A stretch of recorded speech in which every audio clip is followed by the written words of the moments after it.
Welcome to the Mental Space podcast. Now, today it's very special for us because we're filming in the venue for this year's Mental Awards 2025. Welcome to the Folly Brasserie at the Montgomery address. Now, today on the Mental Space, I'm delighted to be joined by a guest who is not only a judge for this year's award, but she's also the CEO of Cigna Healthcare, Middle East and Africa. Leah Cotterill, welcome to the Mental Space podcast. Good morning. Thank you, Scott. Happy to be here. Beautiful venue. I am so excited to be here and so excited for the awards this year. I will talk a little bit more because you at Cigna Healthcare have been supporting the awards since year one, and we're now in year three. And thank you as well. I'm delighted to say that you've sponsored us as well since year one as well. So deeply grateful for that support. But we have a tradition on this podcast, and we'll talk about the awards in a bit. Okay. But we always open with a question about mental health. And what does mental health mean to you? Big question right at the top. I was going to say, wow, gosh, I've only just We're not easing you in on I've this only one. just started my coffee. What is mental health? So being candid with you, I think it's fair to say that my understanding of mental health has changed a lot, probably over the last 10 years or so. If I think about where I grew up, no reflection on where I grew up, but if I think of in the time that I grew up, I wasn't aware of mental health. Maybe it was a taboo, or maybe it just wasn't talked about. I'm not entirely sure which that is. So I think I wasn't really aware of it, other than you heard that people had sort of a clinical diagnosis, right? You were depressed, or someone had bipolar, or an eating disorder, right? So it was this very clinical perception of mental health. I've worked for Cigna now for 17 years, and we are really interested in people's health, and vitality is a topic that we talk about a lot. And so my understanding of mental health has really evolved, and I get now that mental health is part of your overall health, right? Which is multidimensional, and it's about your physical health, it's about your emotional health, your financial health, and lots of other dimensions. So I think, one, it's evolved. Secondly, I don't think of mental health in isolation. Which is a big change, isn't it? Absolutely. And I think that's what's really evolved. It's part of your overall health. I think the other piece that I've really appreciated, and again, probably over the last few years, is in the same way as everyone has their own baseline physical health, you have your own baseline mental health as well. Some people are simply more resilient than others. Some people are more susceptible to coughs or colds. Some people have diabetes. Some people have anxiety. Right? And so appreciating that health in its broadest sense is very, very individual, very, very personal, and actually everybody experiences their journey with physical health, mental health, financial health, intellectual health, social, spiritual, all these sorts of things very, very differently. So I appreciate that was quite a long answer in the end, but... Well, it was a pretty good answer considering I hit you with it at the top of the podcast. So we'll take that. 2/3 of a coffee I've had, so... Well, while I ask my next question, why don't you get another sip down here? Yes. No, we talk about what you think mental health is. So it's the school holidays. I know you're a mother. We've got the traffic in Dubai. How is your mental health today? That's a leading question, Scott. I just told you about my drop-off. I would say I'm in a pretty good state of mind, a decent mindset. For me, it's about balance.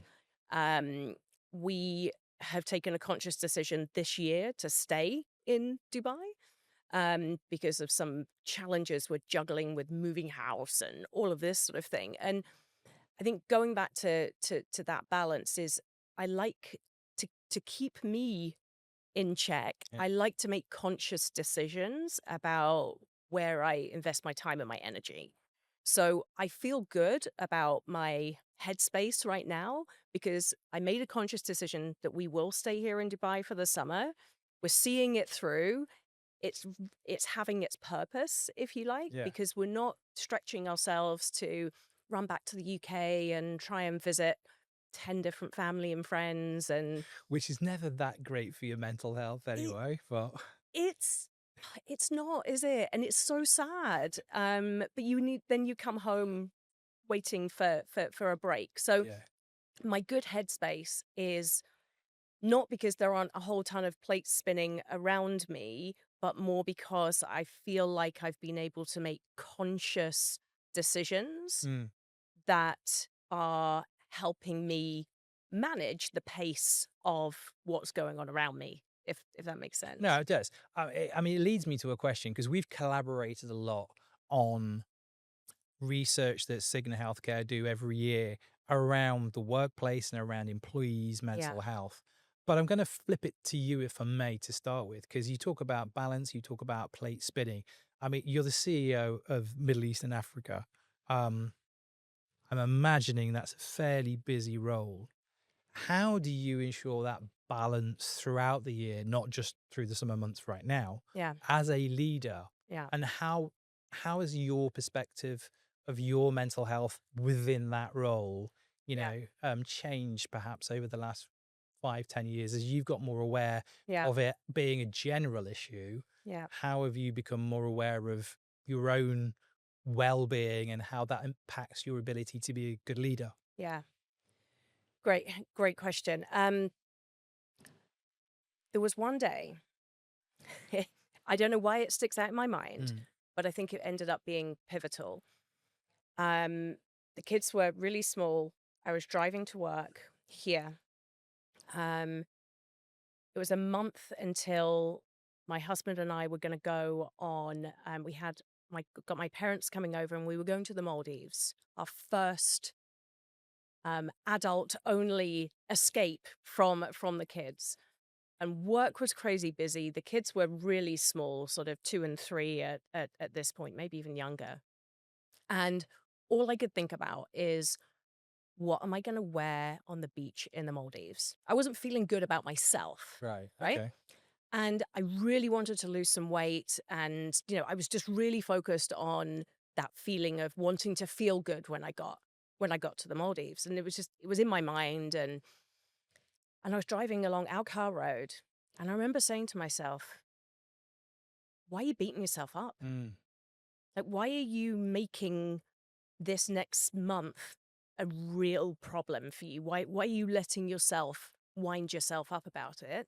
This is not about what you look like. This is about just going and enjoying some, me and Joe time rather than anything else. And I made that, it was the start of my realization that I have the choice and I have the power to decide how I feel about something rather than letting everything else It's influence very me. easy to get swept up in Right. the minor details. So how does that sort of to correlate that Mm. experience to you then as a Yep. leader? Yep. Because, if you can put that much pressure on yourself and care that much about the details Yep. of what you're going to wear on the beach, I know. how does I that, know. no, but, how does that translate into, all the various elements of Yeah. being a leader of hundreds, if not Yeah. thousands of employees across the region? So that point Mm. about choice, Yeah. conscious decisions, and where do I put my energy, that I use every single day. So I used the analogy a little bit earlier on of the plate spinning. Yeah. I'm a busy person. I have tried to find my off switch very many times. I don't think I have one, but I have a dial, Okay. right? And I use that choice and that decision making and my energy flows, and I dial it up and down Yeah. based on my own priorities. And sometimes those priorities are sports day. And sometimes those priorities are budget meetings or client meetings or strategy, whatever it needs to be. So I'm quite planful about where I put my energy. I try to work to balance my day, my week, my month. Mm. It never happens on a daily basis. Forget it, right? Days come and go. But at least on a weekly and a monthly basis, I try to create balance in my ability to perform. And I don't mean that in a inauthentic way, but one of the biggest realizations for me, and I've been in this role now for the last year or so, is I don't know that the pressure is any different from my previous roles. Mm. Is equally intense, different intense, but equally intense. But one thing I'm very, very aware of is the visibility. Everyone's watching you. Not not in a good way or a bad way, but everyone is observing you. So there's no space for a low mood day. There's no space for a bad hair day. Do you know what I mean? Like I feel that I need to present the best version of myself for the benefit of the team. And I think that is that is intense and that is pressure. I And was that's going to where say I that use that sounds, dial yeah, to try and manage it. that dial process that you have, is that something you've always had, or is that something you've learned over time? I've definitely learned it over time. Yeah. Um, everyone would always say, like, would ask you the question, like, how do you switch off? What do you do to switch off? Yeah. And again, I spend a lot of time reflecting on, well, how do I switch off? You know, we've every summer or every Christmas or whatever those milestones are of times when you switch off, right? Societally, you switch off for a period of time. I've often, my husband has challenged me. He's like, what is going to work for you? What do we need? A week, 2 weeks, 10 days, 3 weeks? Like, is it multi-center? Is it one place? Is it staying at home? Is it staying in in your pajamas? Like, what is it? And we sort of tried and tested it. And I realized I really am rubbish at switching off. Okay. So that's when I sort of started to think about, okay, well, if off doesn't work for me, Doesn't exist even. let's just accept Yeah. it. If off is not a state that I do, then there's low, right? I can dial like a dimmer Yeah. switch, right? Yeah. I can dial, and it's more about energy, right? So I like to be around people.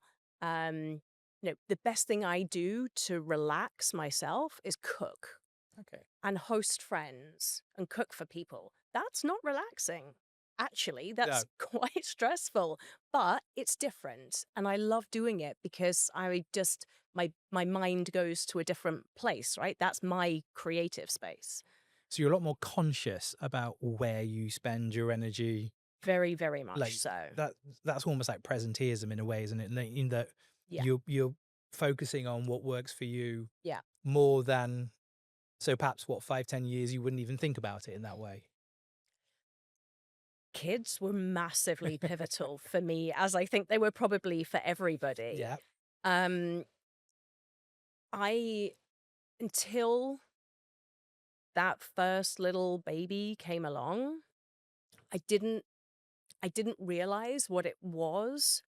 No offense to my family or my husband, but I didn't realize what it was to have something else that was more important than what other else I was loving doing. And I've always loved work. I've always been very, very lucky to bounce out of bed most mornings Yeah. and want to go to work, and I feel blessed for that. But then suddenly I had this little guy that, I mean, honestly, he improved my efficiency at work. Suddenly it's really, I would procrastinate about things for hours. I did it in 20 minutes.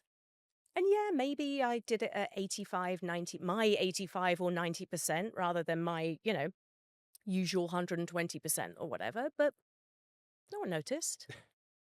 So that context was huge to raising my consciousness. So that's what, nearly 11 years ago Yeah. now.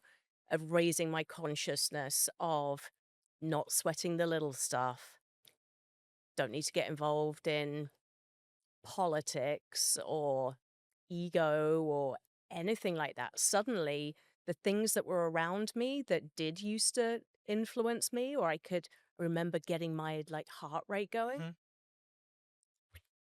not bothered. Made you a better leader, perhaps? I hope so. Yeah. I think it made me a better person. I think it made me a more balanced Mm. person. Um, yeah, So I'm going to transition into some of the work that we've been doing again. yeah, With that in mind, that kind of how that's changed you both as a person and as a leader. Um, Obviously, we've collaborated on the healthcare study that yep, Cigna Healthcare does every year, the international study where you look around the globe yep. how people's mental health is doing, and particularly employees' mental health is doing. Um,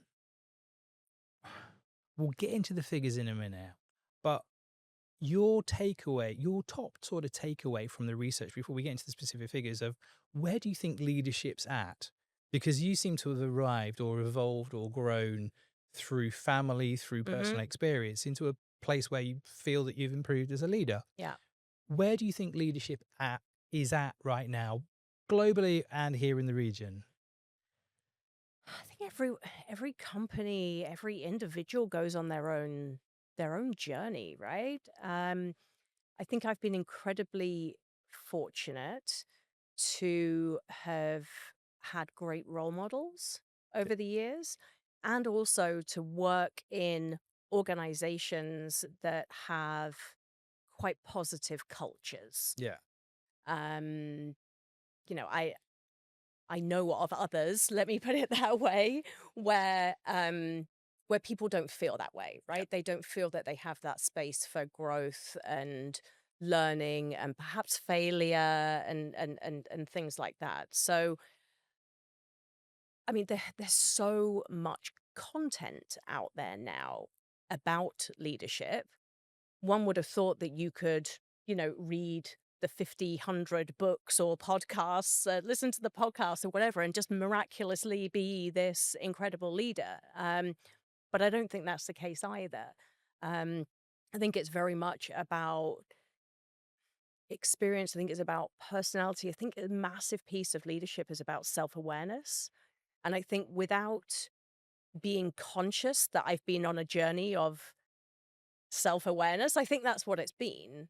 And not, like I say, not consciously, not in a structured way. It's just I've learnt to know myself better. I was also fortunate enough to do some coaching, executive coaching in my sort of the lead up to my appointment as CEO, Mm. and we did a ton of psychological assessments and all sorts of things like that, which were fascinating because it really opened my eyes, and they were very accurate, scarily so. Um, but really opened my eyes to the things that could be derailers Hmm. that I really need to manage as a leader, and areas that are really positive and I should, reinforce, if you like. So I think you have to invest to be a leader. I think there are many fantastic leaders, but I also think that a lot of people fall into management, and some people can take that step to leadership and distinguishing management and leadership. I think some people can take that step, um, and many can't. And I think there's probably not enough. And it's one of the things that we've been doing with our team this year is reinforcing those foundational management training, if you like, and Yeah. techniques, and building confidence around those things because that forms the basis of culture in workplaces. We've had this kind of, I mean, you're absolutely a million percent, gelling with my sort of experience in the world I've come from, which was journalism, which was Mm. people got on, in general, Yeah, sadly, men, got promoted because they were good at a process absolutely. Yeah. rather than they were identified as good leaders of teams. And I have, and I've had some great bosses, some great mentors. 90% of the great mentors were women who were leading newspapers, I will say. But I've also had some really bad experiences in workplaces. I have some sympathy, having been promoted myself through the Yep. process. I remember getting into management and being the abused becomes the abuser, because it was the only way I was shown. Yeah. And it took me a long time to go on that journey Mm. that you've gone on as well. But no one's ever trained, or there's so little training around, well, there's so little thought in identifying a candidate. Are they good for leading people? Yeah. But then Yeah. how they teach, how do you teach someone to be a leader? Yeah. That process you went on with the executive coaching, Yeah. you said there were things that could be derailers and Yeah. things that you should be leaning into. Yeah. Do you mind me asking what some of those derailers might have been, and what some of those, but Oh, balance that with secrets. what the positives were? Like, what's the things that leaders should be looking out for that could be there in the background that are those derailers? Yeah.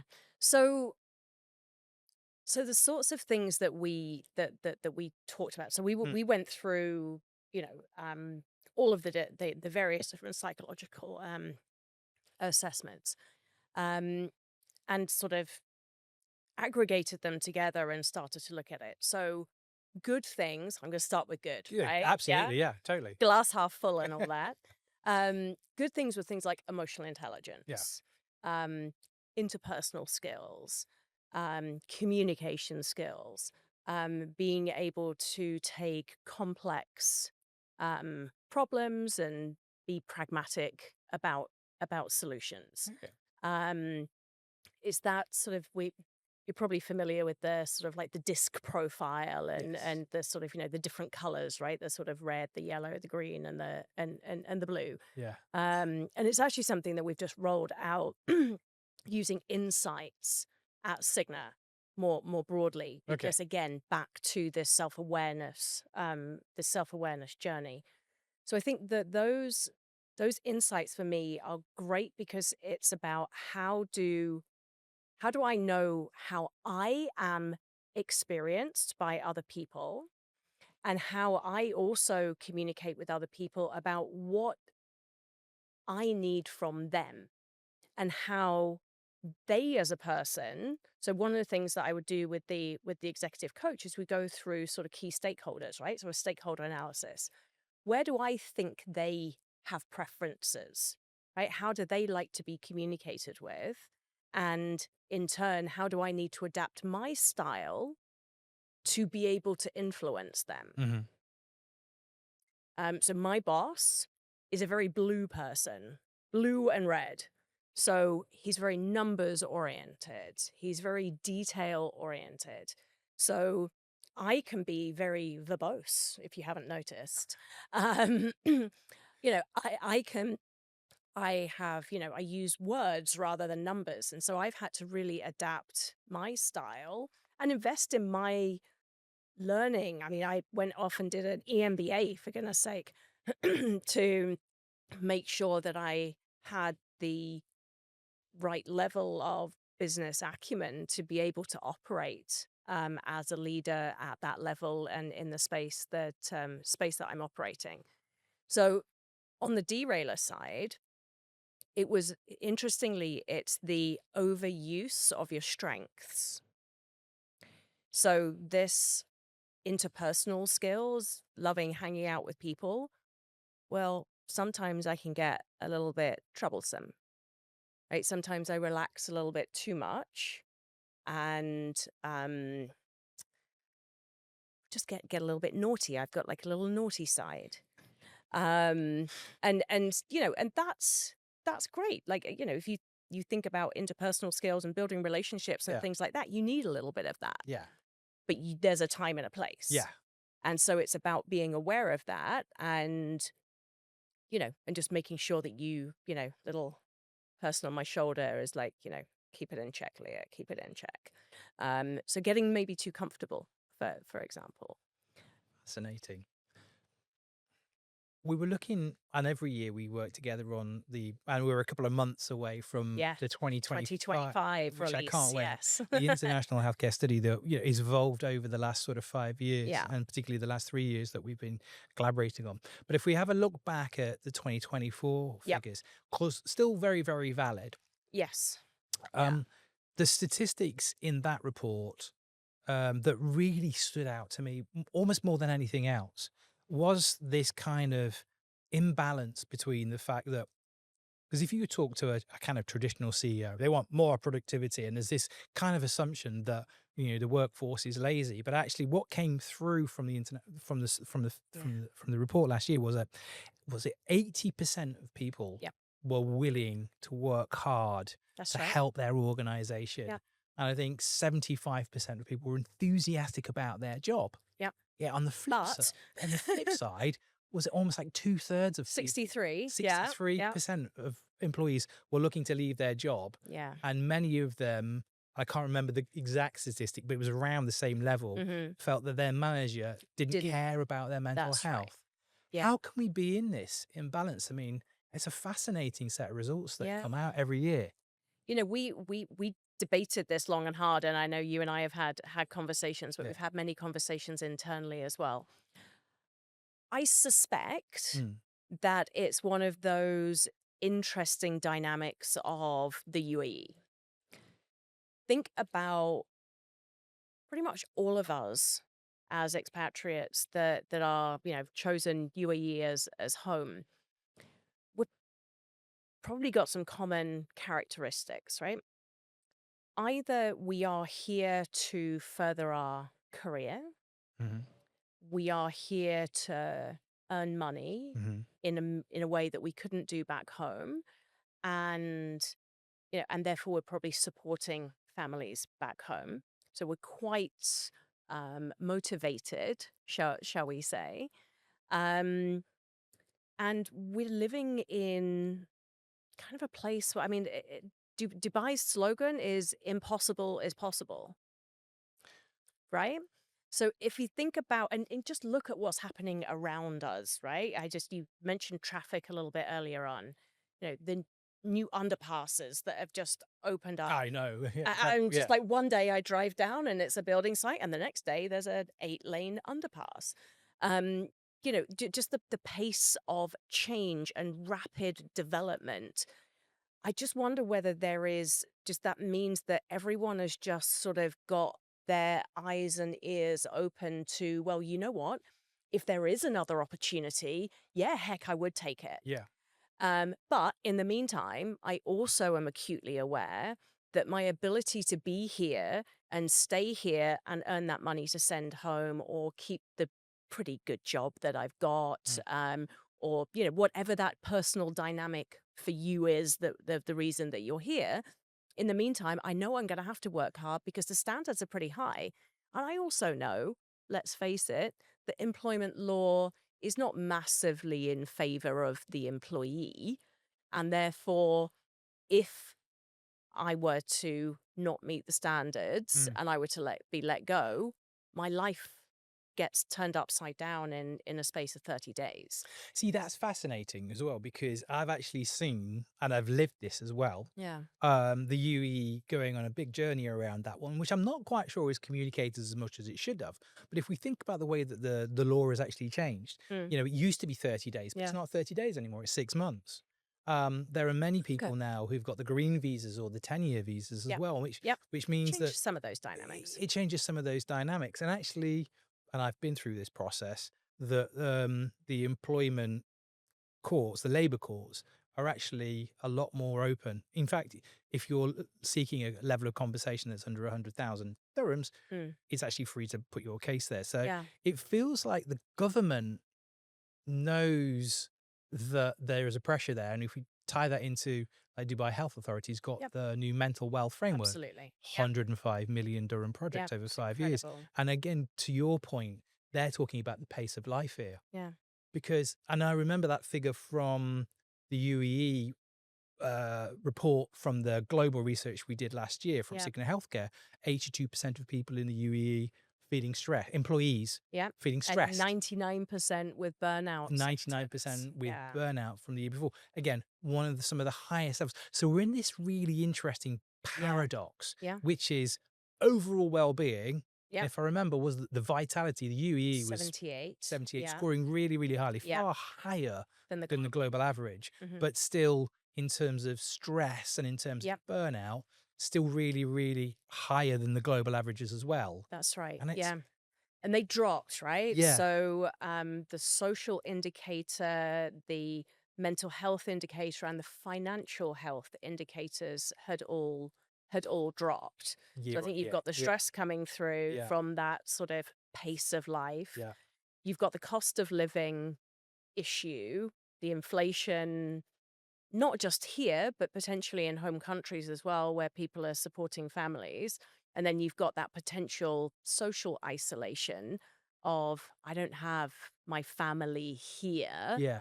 and that loneliness piece that sort of seemed to reemerge That post loneliness piece COVID. really came through a bit last year Yeah. as well. It'd be interesting to see What what happens happens this this year? year. I mean, I remember those, what was it, the US Surgeon General talking about Yes.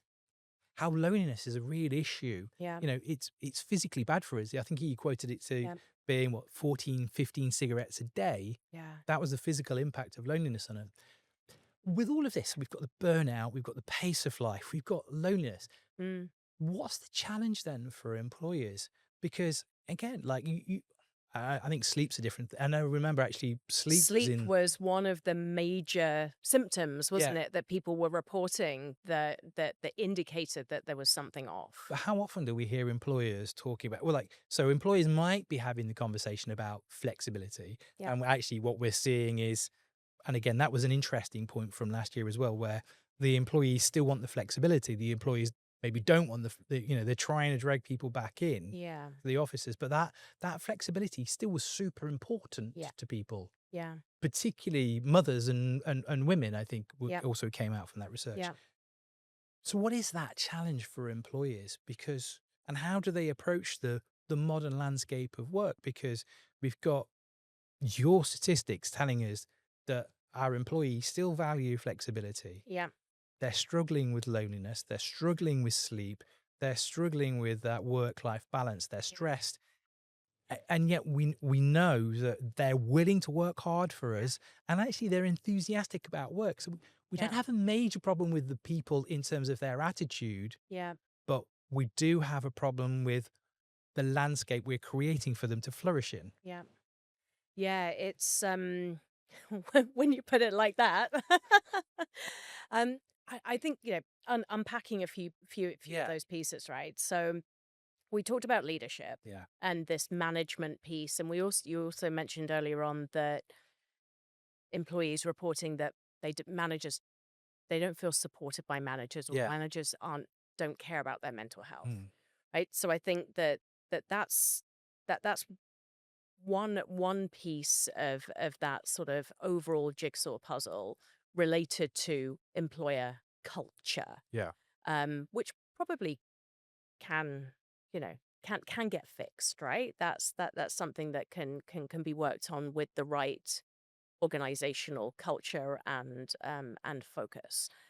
Um, it's great that employees are happy to come to work and willing and excited even Yeah. about the what they need to do. I think this hybrid piece, even if you look at the government, Sharjah went to 4 days. Summer 4 days in Government departments. Dubai for government Yeah. departments. That's right. So there's definitely, let's face it, the schools are 4.5 days Yeah. a week. There is definitely this nudge, shall we say, at the federal level, Yeah. or at least at the emirate level, towards encouraging employers to operate differently. Yeah. And I certainly know that some partners that we work with have in the private sector, interestingly, smaller companies are making that choice that will do 4.5 days, or that one Friday a month we have off. and it's positioned very much as it's, about balance. Yeah. Whether that's enough or whether that just means that you do 5 days work, 5 lots of 12 hours in 4.5, Yeah. I don't know, right? And I think that's the big challenge with any flexibility is what is the issue? Is the issue that of flexibility, or is the issue that of pace and workload? And is it just too much? We talk a lot about focus in our organization because we have an incredible team, talented, willing, motivated. But if you ask too much of people, can't get it done, right? So I think that there's probably multiple dimensions that are playing through that are sort of giving us this situation. And also, people don't want to go back home either. No. How many No. conversations will we both have after the summer where people come back from home country and say, I'm so glad to be back. So in spite of everything, I'm so glad to be back. And remember that those numbers are still over the global Yeah. averages, right? So, in 2 months' time, this place is going to be, we're going to be delighted for 6 months, Yes. right? And I Because the think weather's going to be weather's beautiful. going to, yeah, We come back into that, the figure that stands out, the UAE and Saudi Arabia to a degree as well, with absolutely. that vitality that people, overall vitality, Yeah, you know, there are very good things happening in yeah, this part of the world, and yeah. the weather, the security, the safety, the money, the ability to get promoted. Absolutely, the opportunity. But I think going back to what can employers and what should employers and leaders be thinking about, I'm not convinced yet that enough companies or leaders believe that there is a correlation between employee wellness, vitality, health in its broadest sense, and productivity. And I think in part, there's a little bit of commoditization of talent in that. Mm. Sorry, I know that's really, that's a tough comment to make, but I think there is a little bit of commoditization in the, in the broader market. Um, and there's lots of companies that stand out as great places to work, and but they're the ones that really lead from the top down in terms of showing people that it's okay to have a flexible diary, right? Because there's one thing saying that we have flexible work and then the CEO being in their office for 15 hours a Yeah. day, right? And So I've worked in those organizations, and I've had the conversation when I'm going home to my daughter, having done a 12-hour day, yeah, and it is conversation, you don't leave the office until I leave the yeah, office. that And I think, and that still exists a yeah, lot. we still have that, and I think there was a big piece of research around that Oxford University did, Yes. which is around, if you put the pool table in the middle of the office, but nobody dare play on it, Yeah. you're actually causing more Yeah. resentment within your workforce. Yeah. Um, how have you, so within Cigna, you've Cigna Healthcare across the region, you'll have hundreds of you, mate. How many employees roughly? Within Cigna, we're about 500 in the Middle East Yeah. and another 450 in Africa. Okay. Um, I know that I'm asking you a question I kind of know some of the answers to, but what are the steps you've taken to try and improve that culture within? I mean, I remember the 5% pledge, which Yeah. I'll ask you to talk a little bit about. Yeah. Yeah. But what are the things you've done to kind of make sure that the culture within Cigna Healthcare has continued to evolve? Yeah. And then I'm going to add an addendum onto that, which is to come back to the question the thing you were saying just then. Do you firmly believe in that correlation between employee well-being and the P&L performance, the productivity? I can answer that question straight away. I do firmly believe that there is a direct correlation between employee, let's call it vitality, Yeah. shall we, and the P&L. For us at Cigna, and Middle East and Africa, but I think there's a much broader belief in that across the organization, which also comes top down from David and at the enterprise. Our people and our talent is our differentiator. So frankly, don't tell anyone, but anyone can pay a claim, right? Hmm. Anyone can set up a network, but that's not what it's about, right? We're in a business of caring. Yeah. And we have to have the right culture in our organization. If we look after our people, then our people will look after our clients and our customers and our partners. And that's So that that. ripples all the way through the value chain ab- of what the Absolutely. company Absolutely. provides. And so that's growth because we have a solution that the market wants to buy, and that's differentiation. And with Mm. differentiation, then you can generate profit from differentiation. It seems, I mean, so much these days as well, like we're in a much more knowledge driven society. Mm, Many jobs are service orientated in yes. some way, shape, or form, Yeah. whether it be hospitality, whether it be the healthcare systems. Um, Again, that translation to if your people are better, they provide better service. Yeah. And then that becomes your differentiator, which then eventually plays out into your P&Ls. Yeah. Absolutely. I mean, it's the adage of, and again, it comes back to service in general, but also from a leadership perspective, is you remember how people make you feel. And if we are going to create that for me, for our teams, and for our teams, for our clients and our customers, then we have to surround them and create a culture in which they can operate and feel like they really want to do that. You can't force it, Yeah. right? That's not a process, and that's not AI either, right? That's the other dynamic to this is Yeah. there are what I really hope we will get to in our organization and more broadly is that we can have technology and AI really augment our people. And then our people can focus more and more on that interpersonal connection and creating differentiation and experience for, Which for, deepens for your relationship customers. with your customers. Exactly, which again, back to ripple effect.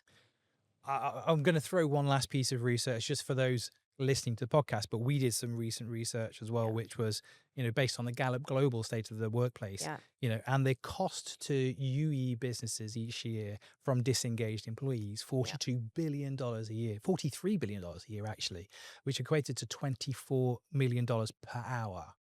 Wow. On the flip side, big piece of research this year from McKinsey and the World Economic Forum, Mm. which showed that the return on investment from well-being, $60 billion a year in the UAE, Wow. or more than $40 million per hour. Mm. So it's there in black and white. I'm just, again, come back to, perhaps the CEO doesn't recognize it yet, but I wonder why the chief financial officers are not screaming about all of this. But back to Yeah. my blue quadrant, Yeah. it needs what is not, the prescription is not clear, let's put it that way, of what exactly well-being is. Mm. Um, the philosophy is clear. And I think we've worked hard to try and raise awareness with our clients about what are those component parts of and what makes employee wellness or vitality or what helps build culture, right? So it's around the psychological safety, Yeah. it's around making sure that people have got tools that they can use preventively and in the moment of crisis if they need, making sure that they've got manager support, making sure they've got the right benefits in place, all of that sort of stuff. But it's it's not a tick box exercise. And I think that means that it requires real effort. And I think that's where the disconnect is between those two statistics, right? How much you lose versus how much you could gain. Yeah. Um, it's that belief in what exactly do I need to do? Because, I mean, candidly, there's tons of research, tons of reports, loads of consultants would be very happy to develop a strategy for you. But unless you've got the right leaders with the right mindset and you see that through from your, right the way through your talent acquisition to your processes to your line managers, you it's a journey. Let me just put it this way. It's a journey, right? We're going to neatly segue, I think, into the awards in a second now, because I do want to talk about it while I've got you here as a Yeah, judge this year. please. But one of the projects that Cigna Healthcare pioneered that did win an award 3 years Yes. ago was that 5% pledge, Yeah. which looked at leadership and leadership's making time and space for this conversation. Yeah. Tell me a little bit more about what the 5% pledge was designed to achieve Yeah. and what you learnt on that road. Yeah. When 5% came out, I'm going to admit I was a tiny bit skeptical. Okay. Okay. I looked at my diary. It was 5%, 2 hours a week, according to, contracted working 2 hours a Yeah. week. I really want to do this, but heck, how? Yeah. How am I going to do it? Because I'm going to create more stress on me by trying to create the right environment for other people. So philosophically, I'm absolutely supportive, but how? Then I chilled out a bit and thought about it and reflected and had lots of conversations, right? Which was, it doesn't have to be dedicated specific time, right? It's more about the how you're spending your time. Maybe you spend 10 minutes walking through the office a couple of times a week. Hi, how are you? How's things going? How's the, just connecting with people. Mm. Being aware and noticing if perhaps someone's not having a great day or doesn't appear to be their usual self, if you like, just taking them off for a coffee and is everything okay? So I think that we started to reconcile within our organization, to be honest with you, of what exactly did it mean, Mm. and how could we feel authentic and comfortable in doing that as leaders. And again, everyone's different, right? So some people will find that sort of very comfortable and other people a bit more sort of, process oriented about it. The big step for me actually was Cigna International at that time had identified, I think there was 15, 16 of us right across the globe. And they offered to train us as certified coaches. So they took a subset of leaders and said, "We will pay. We'll invest in you. Um, you invest the time, and in return, you'll get your qualification. But we're going to ask you to support a cohort of coachees within the organization." So I did that. And it was a massive investment of time. It was like 60 hours of classroom training, and then 100 hours of coaching hours before you could then take the exam. So That is a lot that of that was time quite to a build that in. was Yeah. quite a commitment. Yeah. But it was one of the most worthwhile and powerful things I think I've done, because it has given me again another perspective, right? I love building context and perspective, and it's given me another opportunity to connect with our team and teams across the globe on a whole other level, right? So I physically tell people when we're having these coaching sessions that I've taken my Leah Cigna hat off and I've put my Leah coach hat on, um, and that for me is the legacy of the 5% pledge for me personally. I have benefited from it. It's been win-win for me because I feel so fulfilled coming out of coaching sessions where people are like, "Oh my gosh, like 50 minutes, an hour has flown by, and God, I knew this all along, and yet I like it took an hour with you to work it out." And I just love it. So I think that for me is the legacy of 5%. And I know, lots of other people have found their sort of, little Their own ways that they're 5%. contributing, but it's become quite embedded in the culture now. We don't necessarily, you don't ask, how have you, what have you done for your 5% pledge this week, month, quarter, or whatever. But it's very much a leadership approach. So it's Right, almost like creating the habit. right, right. Yeah, but have it in a really positive, like Yeah. not in a forced way. Do you know No. what I mean? It Yeah. took a little bit of everyone finding their way. Yeah. Um, and again, that top down piece, I can't reiterate enough, is so important. One of the things I've found sort of powerful about that 5%, and it was all the way, it wasn't just specifically from the top, it was the top, but then it was the middle managers as Yes. well. Yep. And we Yep. know that middle managers actually Yeah. sometimes struggle more Yep. inside organizations because they've got responsibilities up and responsibilities down. But what would you say the ROI is in terms of just taking the time to think about the mental health? Because sometimes organizations don't know where to get started. No. But the one thing they don't put in is the time. And Yeah. I think this one of the central foundations of 5% was It's take time. time. Yeah. And I think we all feel that we're time poor, Yeah.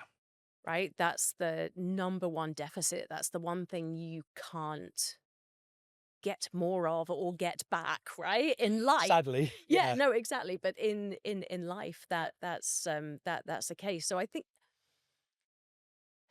it's, it's time and it's energy, right? I think that's the other side of 5% pledge is got to be, I use the word authentic. Hmm. It's got to be really genuine and and authentic. So I think ROI, I think there's ROI within the team. So it builds that my manager cares about my mental health.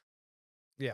Um, Which correlates with the which 63% correlates with who the don't feel that. that's Yeah. exactly right. So I think it builds empathy um within that middle management layer, right? We're a very matrix organization, so sort of everybody works together. So we're not in very siloed. So I think it builds that empathy across the team, and everyone did 5%, by the way, as well. It was encouraged, obviously, at a management level, but I think really everyone got on board with it and found their way to contribute with their peers or Mm. or whatever. We talked quite a lot about this concept of it's okay not to be okay. And so, that awareness piece, and then seeing how many people were actually willing to be vulnerable. So I think, and putting numbers on these things is incredibly difficult, isn't it? But I think it really brought the team closer. And we've really tried to build on that momentum through various different, sort of events and things like that. Yeah. Women's health, men's health, people coming forward and being quite vulnerable about their experiences and how they feel, and things that have gone well, but also things that haven't gone Mm. well, and creating that environment of open door, right? Of openness, both from a leadership and an HR perspective. Is that one of the intangible but undeniable benefits? I'm asking you a loaded question around all of this conversations about well-being. Is that how it feels to work in an organization? There is actually an ROI to how it feels to be inside an organization that cares about you. Absolutely. And it's those critical moments, isn't it? It's those, we talk about it in our customer journey as moments that matter. Mm. But it's the same when it's an employee, Yeah. right? When something happens and you can't do what you expected to be able to do, and your manager says, "Don't worry about it." Right? My mum was ill earlier this year, and I waited and I waited, and I just said, "I'm like, I need to go." And no one questioned it a thing. Go, focus. I got checked in on in a really nice Yeah. way, Yeah. by the team around me, by the group president of Cigna checked in on me to make sure everything was okay. Is there anything you can do to support? Take the time that you need. It's those critical moments that I know I've been lucky I haven't had too many of them, Yeah. thankfully. But when they do happen, that everyone just gives you the space, right? And checks in, but gives you the space. And if I can help make others feel that way, and again, but it comes back to culture, right? This It seems like the secret. undefinable thing, which is culture. Seems like it's the secret source of Yes. loyalty and commitment, and that Mm. 80% of people wanting to work harder for your Yeah. organization. But it doesn't seem like it should be rocket science, but somehow so many Yeah. leaderships still cut themselves off from that intangible feeling Mm. side Yeah. of an organization, that compassion within Yeah. an Yeah. organization. But I think compassion actually will add cash to your bottom line. Yeah. It's just, I could talk about it as a talking about I could talk about that all day and get on my soapbox, and I talk about this a bit too much perhaps. Talking about organizations that care about their people, and this is for me to jump in and do a little bit of advert. Go for it. We're sat here in the Folly Brasserie Beautiful. Montgomery Address Hotel here in Dubai. On November the 21st, we're going to be celebrating organizations who help and people to thrive Yeah. in the Mental Awards. So Yeah. November the 21st. Entries are open now from across the UAE, but also the rest of the GCC, Saudi, Qatar, Bahrain, Oman. We want your entries in. Entries will close at the end of September. So enter. You've been a judge for us. You Yes. judged entries last year. What did you see, and how did you feel about that process? The people that were entering, the companies that were entering, what Yeah. did you see, and your just general impressions of the Yeah. awards last year? Yeah, and kudos to you, Scott, for really leading the way with the mental awards, and your raising awareness and focus on it. So thank you. Um, the judging process was really eye-opening. I'd never heard of many of these companies or entities that were or groups of people, right, that were doing wonderful things in the community. What struck me most was probably the fact that, well, at least the ones that were most impactful for me Yeah. were organizations that had come together to meet a very specific need, or more specifically, unmet need. Hmm. So there were, focus on how do you support healthcare, the mental health of healthcare workers, Yeah. right? Yes. For example, or how do you support the mental health of people in communities, rural communities? So I think what that reinforced for me is that everybody's mental health journey, everyone's health journey, people's needs are very diverse. And we need those specialisms. We need interest groups. We need support groups for postnatal support, menopause support, you know, andropause support, Yeah. right. There's so many, if I go back to the UK, where I know, you and I are from, you take for granted the number of support groups, not commercial interests Mm. necessarily, but support groups that exist in the community. Um, and I think that's building here. And I think what you're doing as well is really sort of encouraging and reinforcing the value of that. But I think for me, it was the one size doesn't fit all, right? You don't just have something that supports mental health, right? It's very, very specific, and the needs of individuals and individual cohorts is really nuanced. I think that's one of the principles that we tried to tackle as well, was the fact that it's open to all industries, Yes. private and public sector, Yeah. because every different industry has its Yeah. sort of different challenges. So it's interesting to see how each individual industry, Yes. whether it be service industry, where people are perhaps sat in an office at a computer all day, Yeah. versus say retail or hospitality or indeed healthcare, to your Yeah. point, where people are on their feet a lot, Yeah. in healthcare or indeed the emergency services, dealing Yeah. quite traumatic situations. So how do we Absolutely. support all of those? Yeah. One more sales pitch for me. You attended and you handed out some awards for us at the award dinner last year, Yes. which was at Expo City. Fantastic. What was your impressions of the night, and what would you say to any organization that's thinking of entering the awards of this year, particularly where we're going to be holding the reception this year? I was going to say, I mean, first and foremost, this place, Folly, is absolutely stunning. And when the weather cools down, Yeah. that terrace outside, November 21st, definitely needs to go So in the reception's diary. going to be in So here. reception's going to be fab. Dinner's going to be Yep. outside by the fountains, by the lakes. So, Yeah. and shout out to Naeem from Gates Hospitality, who's been a judge for the awards since year one. And Yep. Gates Hospitality, Folly is their brand. So we're deeply grateful to be working with them, Yeah. and also deeply grateful to Cigna Healthcare for sponsoring for the third year in a row. Of course. Of course. Why was it important for you to sponsor the awards? Why was it important for you to support us? I'm deeply grateful, but I'm wondering what what the conversation you had your side was. Sure. What you do, Scott, is bringing to life the vision and mission of our organization, right? Right from the US down, our objective is to improve the health and vitality of those that we serve and the communities that we operate in, right? So, I think we found synergy a lot along the way, and and great partner, and we're delighted to be supporting what you're doing. I'm going to say thank you. Thomas Erickson taught me that.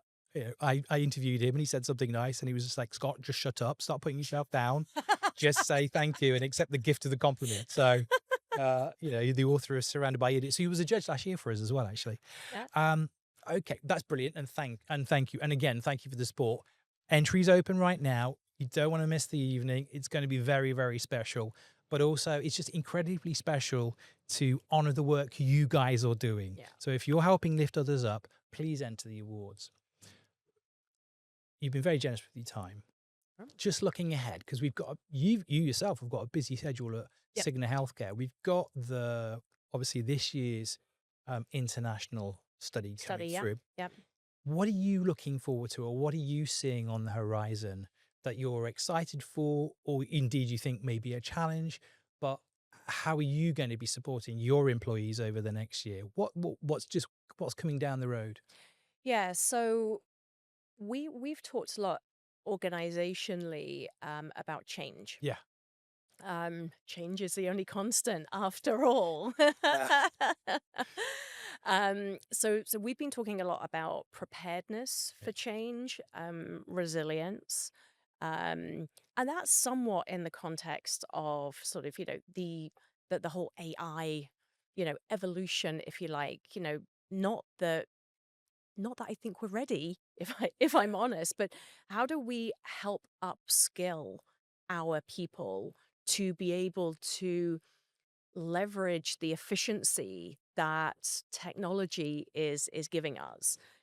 So I'm always really focused on continuous improvement, and I think intellectual well-being is one of those dimensions of overall health, and if we can help the team be as skilled as possible, be the best versions of themselves, right? I hope they'll stay with Cigna, but you know what?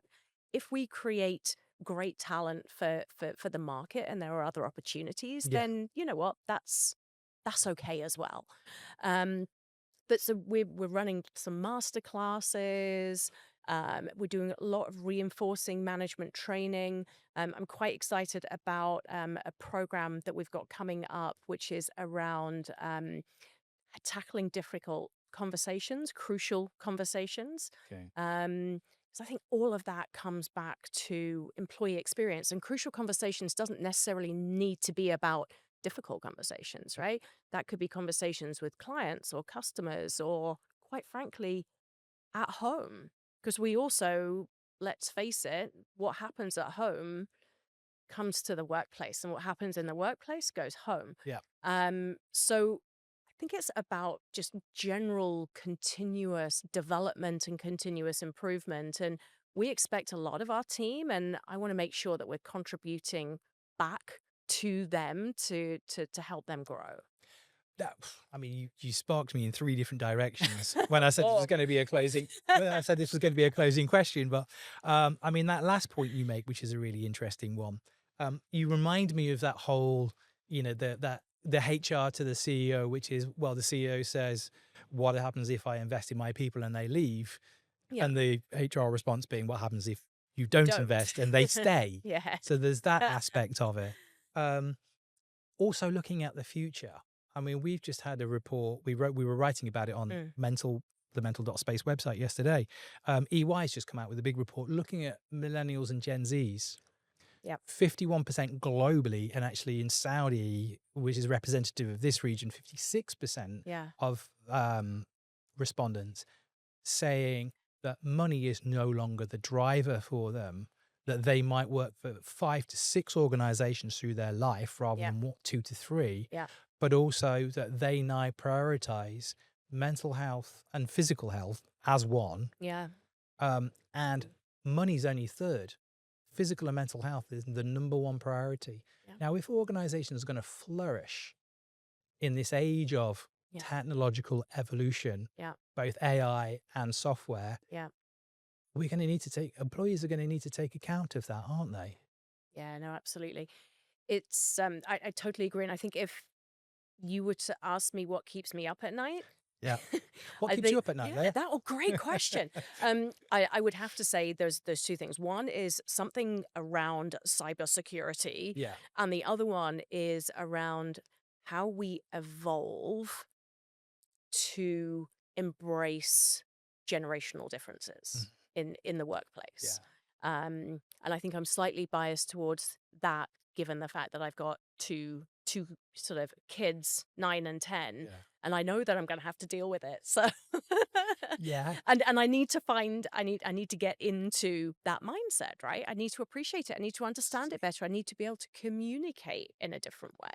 It's going to be a challenge for, you know, the existing subset of leadership that are, you know, we kind of, I think you're a little younger than I am, but that attitude to work Yeah. when we enter the workplace Very is very, very different. I see my boy, he's 24 years old and he's doing well in an aerospace engineering company. amazing. But when you see his approach Yeah. and his attitude to what, you know, that's another thing that came out of this EY study, that Mm. for us, life revolved around work, and then Yeah. everything else happened outside of that. Exactly. That Yep. seems to have fundamentally changed. Yeah. Yeah. And I'm not sure organizations are as, or they're as ill prepared for that as they are for what's going to happen year on year on year on year on Yeah. year with AI. Yeah. And we've just launched our first graduate development program, specifically for Emirati graduates, Right. Ajada. So we are looking forward in the next week or so to welcoming a dozen fresh graduates, which is incredibly exciting. But I'm also very conscious, and we've been doing a lot of work in the organization about how do we make sure that we are attractive Mhm. in the first instance. Mm. We're an insurance company after all, right? It's not, it's not the sexiest industry, but we have purpose, right? Yeah. Our organization has purpose, and we've really led with that from the sort of employee value proposition perspective. So I'm wildly excited about these folks joining us, but I'm also very conscious and feel very responsible for how we integrate them into the organization, how we evolve our culture so that we remain relevant and we maintain our identity to our staff that have been there forever, like Yeah. me and others, but Yeah. also that we are attractive to 21, 22-year-olds that have just graduated from university. It's a big deal Because you for need them. us Because because you of need it. course we Because need them and we yeah, want them, for right? long term. We want, we need, because we are not just selling to people like me, right? I am no longer representative of the workforce. Yeah. Right? The workforce is different. Our products, our solutions, the way we communicate needs to evolve. We need to stop sending emails and newsletters, right? people consume content differently. Yeah. You know that better than anyone else. Absolutely. Well, and there's a Um, plug for our Connect for Health webinar and podcast that we do every month, There we talking go. to customers go. and the wider audience. I said that you sparked me off in 3 different directions. I'm gonna, and it's a big question, but the last question perhaps, and it won't be the last question because I will go on another train. But you talked about as an organization, you expect performance Mhm. from your people. Yep. And sometimes I think this gets confused when we have conversations about well-being, because it's not about people not working hard, not being ambitious. No. And I don't think we don't have that issue with the 80% that you found last year. People want to work hard. Mm. People want ambition. People want growth. But it's not, so that whole concept that well-being isn't about creating this lack of ambition or Yep. productivity Yep. or performance. It's actually just about optimizing. Yep. I think you used the phrase allowing people to be the best they can be. Mm. How important do you think that is to kind of, we need to keep making that case inside organizations that you don't need to be afraid of this because this is ultimately beneficial to both your people and your profits? Yeah. This is not about fluffy, Woo woo. Yeah. hand holding, cuddling culture, right? This for me is about, as I say, enabling people to grow, produce, be creative, be innovative. We expect a lot of people. We therefore, as an organization, have a duty of care to support them to be able to do that. Mhm. And so, yeah, we work hard, but we also want to encourage people to take your time off. Right? Do you know how many conversations we have? Please take your time off. Yeah. Please switch off. Please trust your colleagues to pick up.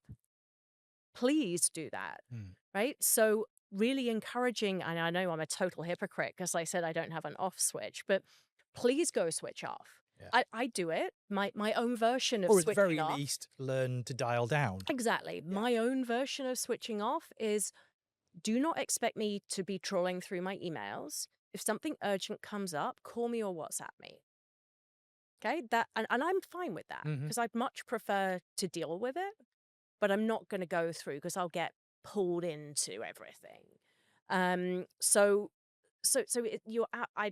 I love that point, right? That well-being and employee vitality is not a compromise to productivity or performance or ambition or P&L, or it's an enabler, it's an amplifier, an accelerator to those things when done well. It's an enabler of a high performing team. Mm. And after all, that's What that's any leadership would be looking is for. after. Yep. Okay, I promise you this is the last question. But and again, it's your fault for using the word. Oh, there we go. But you mentioned the word trust. Mm. How important do you feel that is, creating that trust? And again, we're coming back to culture, but trust between colleagues, between managers and employees, between leadership and, they say strategies, conceived at the top and delivered at the bottom. Mm. How important is trust all the way through the organization? Imperative. We need to trust people to do the right thing. We need to assume good intent. In doing so, I think we build that relationship. Um, I think that's one of the biggest things I've picked up on over time when you deal with situations, right? Is first and foremost, assume good intent and be kind, right? Assume good intent and be kind, and you will build your trust from there onwards. But trust needs to be built on, right? And I think communication is critical to trust, because if you don't have the right communication, then trust can break down. And some people are not able or willing to give trust. And you have to understand that some people you need to help people get to a point of trust, not least if people have come from other environments. Data-driven cultures. Right, Yeah. exactly. Yeah. It all seems a little skeptical. It's like, really? you want to talk about that, but I think that's where leading by example comes, right? We have to show that we trust each other, and I think vulnerability comes into play there, as well as helping people walk the talk. Assume good intent and be kind. That really genuinely feels like a mic drop moment. Oh, Leah, last question. no, thank you. Thank you so much for joining us on the podcast today. And also thank you for the support again for the Mentl Awards Absolute pleasure. 2025. Leah is one of many independent judges that we have for the Mentl Awards 2025 this year. She brings her insights of her decades of experience within her industry and the insights that you've heard her talking about today. And this is amplified across many of our judges. So these are the people that are looking at the projects that you're going to be submitting. So you know that the awards are meaningful and credible. It's people like Leah who are looking at your projects and going, that's really inspired me. Once again, thank you very much for joining us on the Mental Space Absolute podcast. pleasure. And if you've enjoyed this conversation at home, remember, you can please subscribe. If you're watching on YouTube and enjoying this fabulous backdrop, the subscribe button is just there. Just hit it. It helps us more than you know. But once again, thank you for tuning in to the Mental Space podcast. Thank you, Scott. you. Thank you.